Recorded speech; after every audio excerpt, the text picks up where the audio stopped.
We've been waiting a year to leave Lombok. Loads of problems we had, but they've all been sorted and we've now got a better boat than we've ever had, and we are ready to make our 1200 nautical mile sail north and west to Malaysia.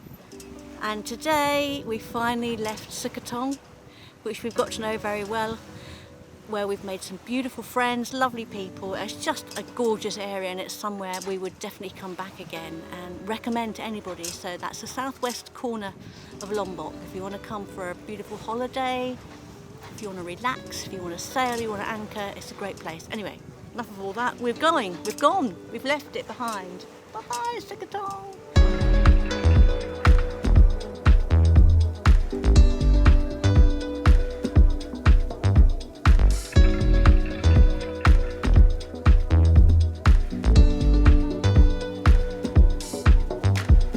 We're just going up the coast about 20 miles where we'll anchor tonight and maybe for another day, just depends on the weather.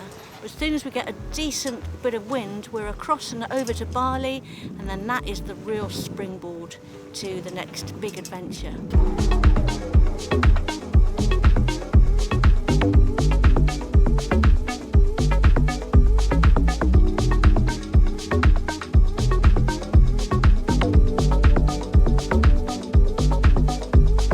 That's today's sail done. We are literally on the westernmost point on the north corner of Lombok that you can be without being in the swell. As we came up, we were accompanied by the sound of smashing waves and water hitting rocks. It was really quite ferocious all the way up that west coast.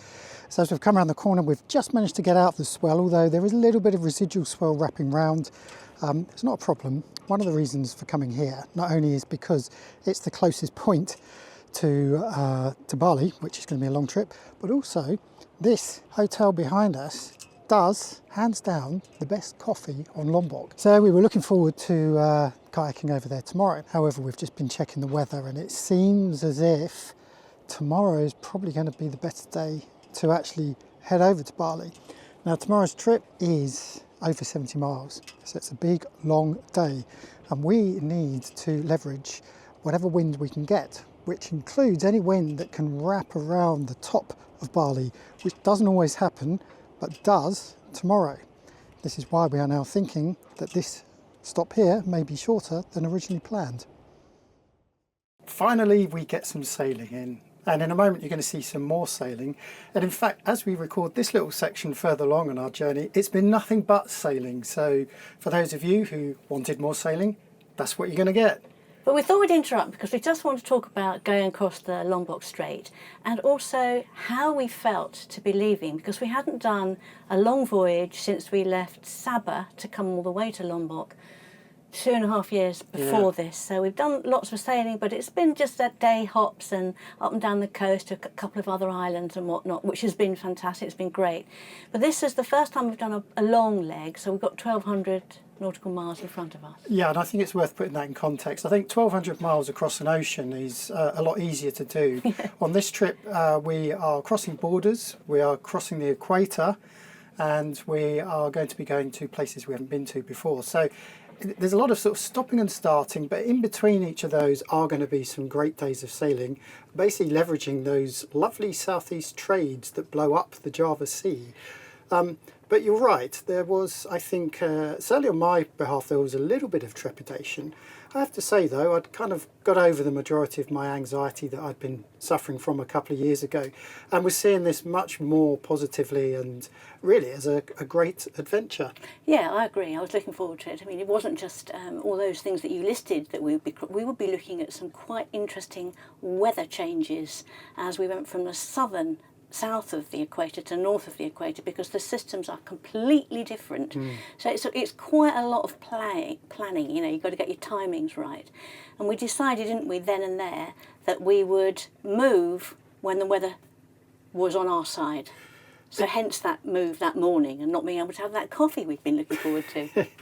Yeah, I mean, the southeast trades generally, on the whole, they blow fairly consistently for a number of months. Of course, we also wanted to make sure that the currents were in the right direction, which they generally are. But you get lulls, and you do get days when the wind drops, or perhaps a northerly comes down off of Kalimantan. So we have to be mindful of those. Yeah. Plus, of course, we don't want to be shooting through all these places, just literally dropping the hook one evening and buggering off the next morning.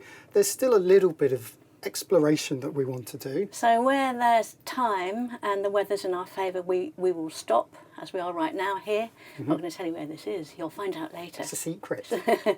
But of course those weather patterns in the southeast trades, they all disappear once you reach the equator, and then you're in the northern hemisphere, and it does change. And in that bit towards the equator, things move around a bit as well, you know. So lots to think about in the big picture, but in the small picture, the Lombok Strait itself is quite notorious.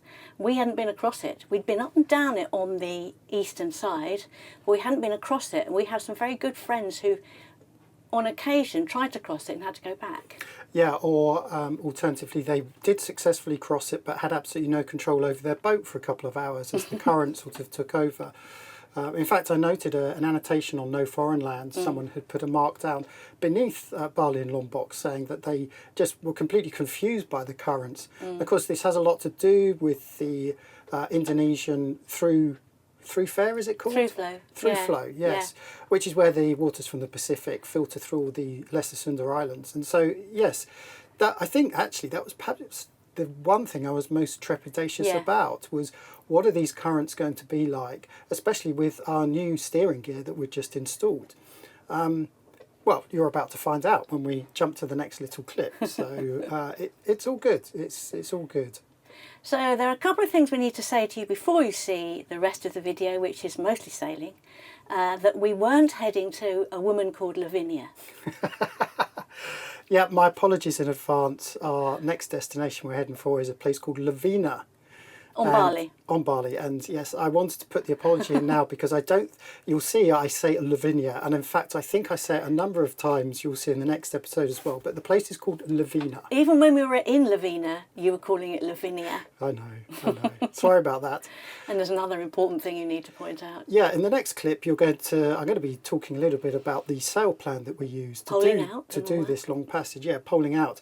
Now, one thing I hadn't noticed when we were actually sailing, and didn't notice until I came to edit the video, was a great big fold in the mainsail, and it looks very unsightly and very unprofessional. So there I am trying to explain to you how we pole out, and you've got this gaping big fold in the mainsail, and it just looks horrible. So my apologies for that, and I have to say I didn't actually notice this until I came to edit the video some weeks later. So there's probably going to be quite a few clips of folds in the sails. Have we got rid of it now? I haven't consciously... And what was causing it? Because we're in mast, aren't we? We're talking about the mainsail here. Yeah, but the same applies to all sails. So here is a little tip for you. If you have folds in your sail and they are horizontal, it means that your sail is too loose and you need to tighten your halyard to pull it up the track. If you have vertical folds in your sail, it means the halyard is too tight and you need to loosen it off a bit. So I just think over the years, obviously, the halyard has just got a little bit loose. Yeah. It doesn't affect the sailing, but in terms of videos of beautiful sailing clips, it annoyed the hell out of me. I think the camera picked up the shadow, which we weren't seeing with our eyes. That's the trouble. Yeah. Yes. Okay, are we going to show the rest of the video now? Yep, okay, so on to the next clip of more sailing, and as we said, in the future there's going to be lots more sailing.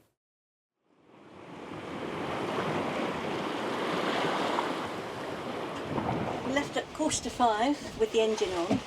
It's very flat, and then as we started progressing past the gillies, it started to get a bit more rocky. We were doing 5 and a bit knots with the engine on, but a little bit further on the wind suddenly started to kick in, so now the engine's off. 6:30, engine off, and it's so much nicer. It's much smoother, although it's a bit lumpy, the water. Esper's nice and smooth now. Over there is 2 volcanoes on Bali poking through the clouds. I don't know their names because I don't know Bali well enough yet. And behind me over here is a magnificent view of Mount Rinjani, which has dominated all our time here in Lombok.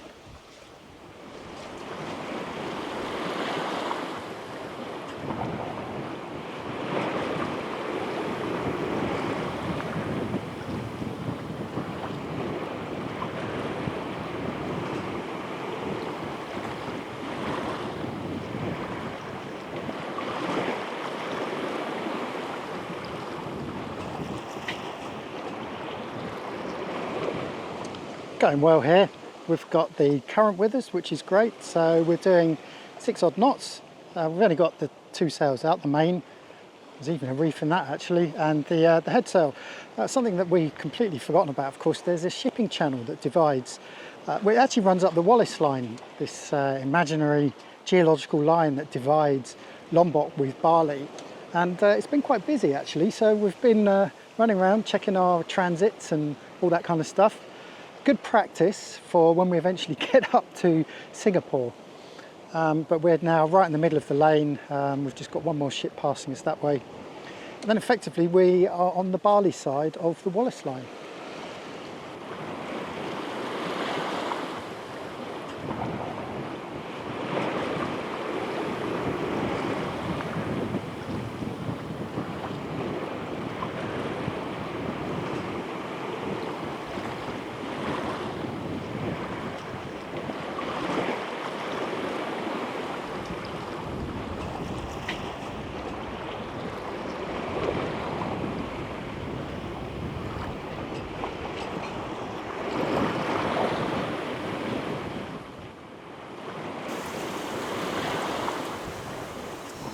In the never-ending pursuit of hope over experience, I have put the line out.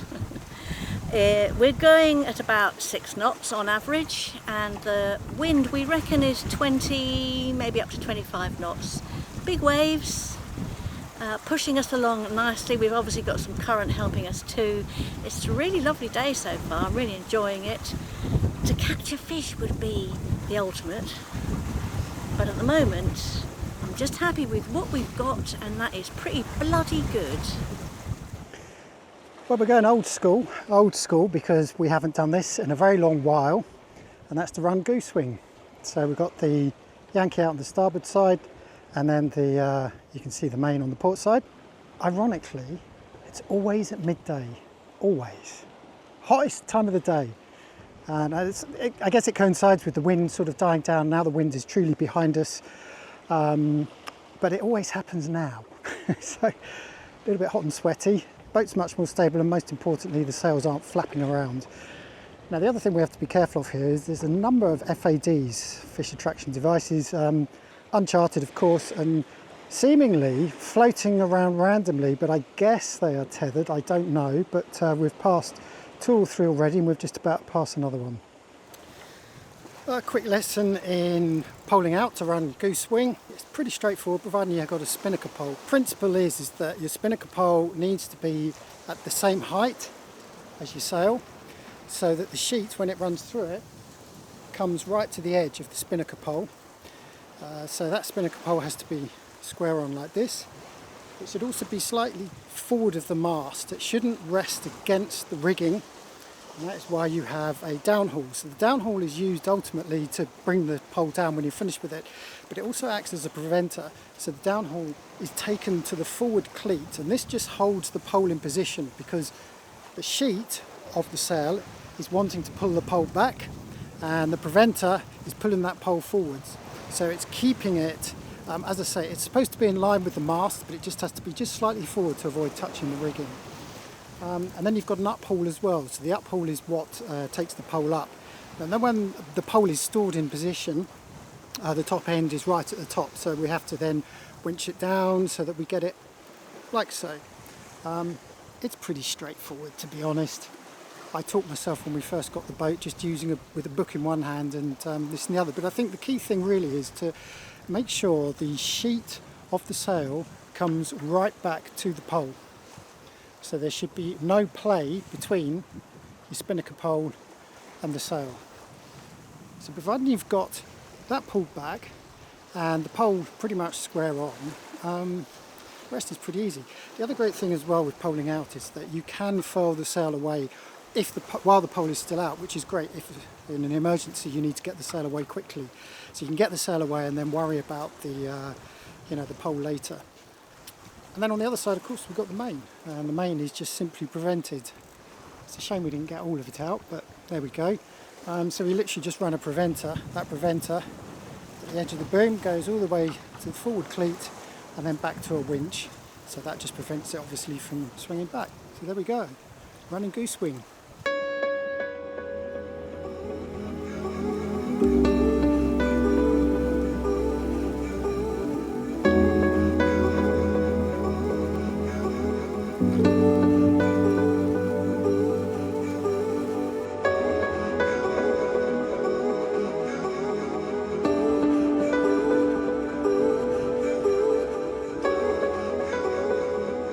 long old day and we're still at it, and as you can see behind me the sun is setting, beautiful sunset. We've now just peeled around the top of Bali, and we're sort of, well, we're out of the main swell, but it still seems to be wrapping round a little, and the anchorage is only about a mile away. It's just an anchorage I found on avionics. It seemed to make sense. It seemed to sort of suggest that it's outside the swell, but we're going to go and have a look and see. And if we don't like it, then I guess we just head to Lavinia in the dark.